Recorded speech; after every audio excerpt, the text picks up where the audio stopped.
Hey y'all, good morning. I'm out in the garden about to do a quick harvest. I didn't get a chance to do it for a few days, but it's a few things I wanted to say to you. Okay. Some things are doing really, really well. These are peppers, my peach rush peppers. This thing is just, if you've never grown this, you should, because it produces a lot of peppers. That's one thing. The other thing is, with all the rain and everything, as you can see, my plants, some of them are getting fungal diseases.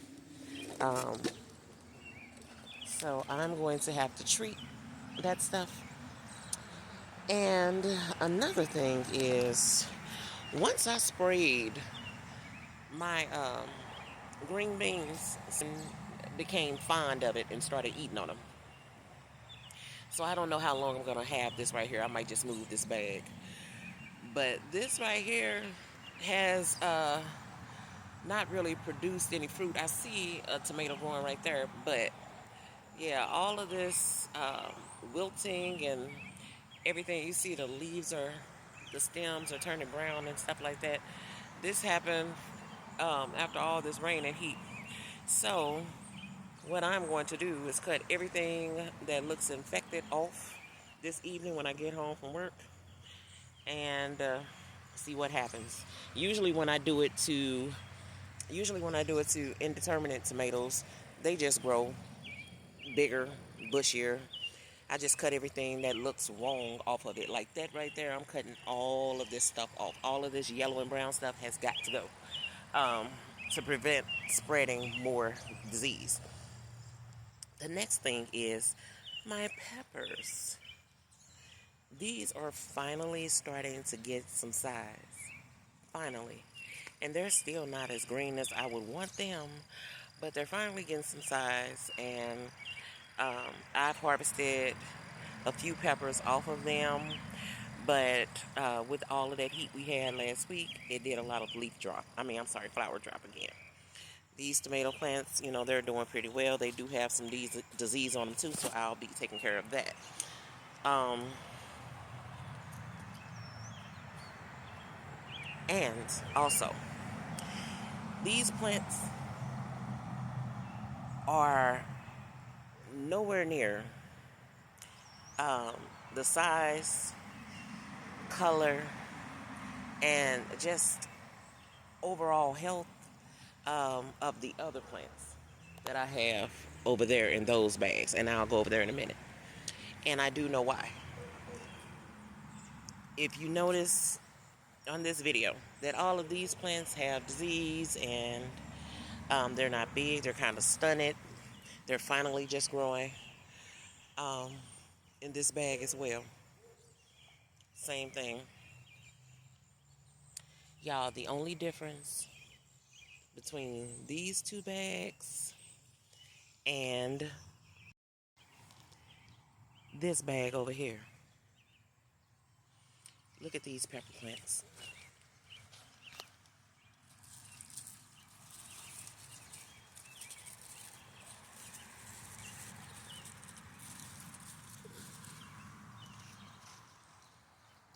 The peppers over there.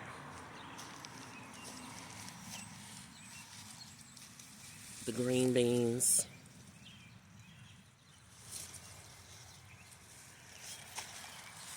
More green beans back here. My corn. The difference between this bag and those bags over there, all the bags over there, over here where I'm going, all of these bags I filled with Stay Green soil. They had it on sale at Lowe's, $2 a bag, and I went crazy and bought a bunch of bags.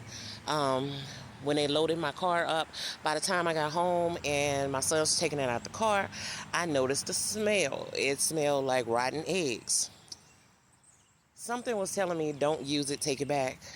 But I didn't want to take back 20 bags of soil, so I used it.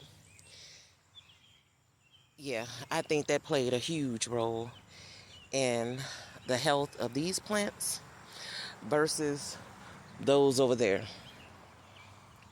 Those over there have these plants over here that I just left from. Has the what is that? Back to roots and the black cow raised bed soil in those. Yeah, so I don't know. And then my stuff in this bed right here, it's not doing what it did last year. I mean, it's producing, it got fruit and everything on it, but it's not doing what it was doing last year. Last year, the one that I stuck in here was huge. Um, so I don't know. I don't know. But let me get to harvesting and I will show you all my harvest in a sec. Oh, Jesus, wait a minute.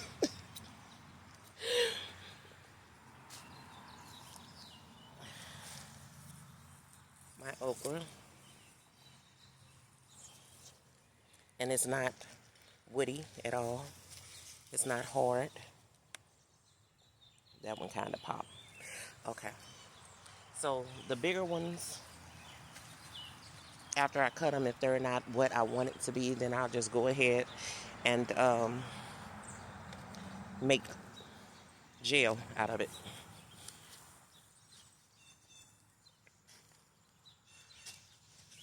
Here are my Go Big okra. These grow up to 7 inches long and will not get tough or woody or anything on it.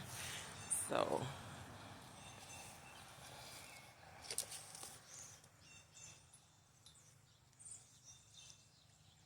I need to get in here and clean this out and move some stuff around. I need some space.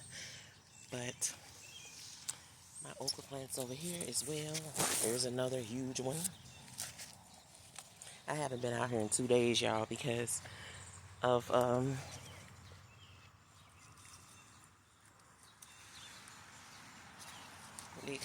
the rain and everything. But let me get this stuff together.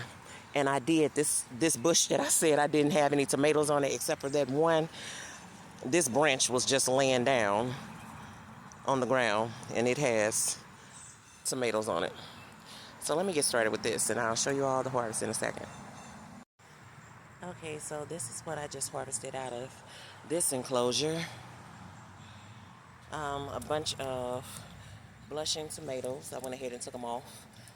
And since it's going to rain again in a couple of days or whatever. And I got quite a few okra, a bell pepper, and a lot of green beans. I didn't realize I had so many.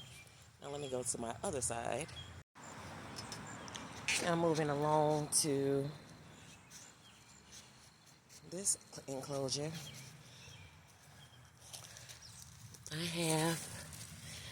have a midget melon there.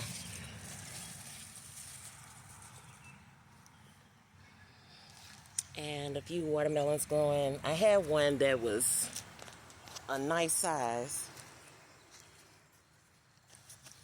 I have more. I had one that was a nice size, but when I looked at the bottom of it, it had blossom end rot. So I need to come out here and give everything some calcium, either some Epsom salt or some CalMag. But this is my cucumber bed. I put way too many cucumbers over here. Y'all, I think I put like 14 cucumber seeds in this one kiddie pool. So, don't know why I did that, but I'm probably going to have to fertilize it a lot. To make sure that everything is able to produce